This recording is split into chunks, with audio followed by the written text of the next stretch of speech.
ఎన్ని పూజలు చేసినా మాకు ఎందుకు ఈ కర్మలు వస్తున్నాయని బాధపడే వాళ్ళకి చెప్తున్నా, నువ్వు చేస్తున్నది పూజ లేకపోతే ఏంటి?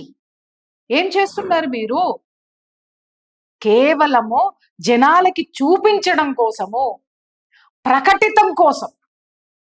అర్థమైందా? నిజం చెప్తున్నాను కదా, అక్కడ భగవంతుడికి మనం ఇచ్చేటటువంటి నివేదన ఏదైతే ఉందో ఆత్మ నివేదన ఎక్కడా నాకు కనపడలేదండి.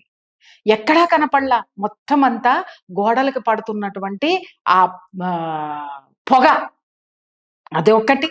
అక్కడ పాపం అక్కడ ఊడ్చేటటువంటి వాళ్ళకి వాళ్ళ మనసులో ఏనాడైనా ఏ అమ్మన్నా ఆలోచించిందా? దీపం పెట్టే ఏ స్త్రీ అయినా ఆలోచించిందా? ఏ పురుషుడైనా ఏ అయ్యైనా ఆలోచించారా? నువ్వు దేవుడు కోసం పెట్టినటువంటి ఆ దీపము దేవుడికని పెట్టిన తరువాత అక్కడ నుంచి ఆ స్ట్రాపర్ తోటో చీపురు తోటో అది పక్కకు వెళ్ళిపోతుంటే నువ్వు ఎవరిని అవమానించావు?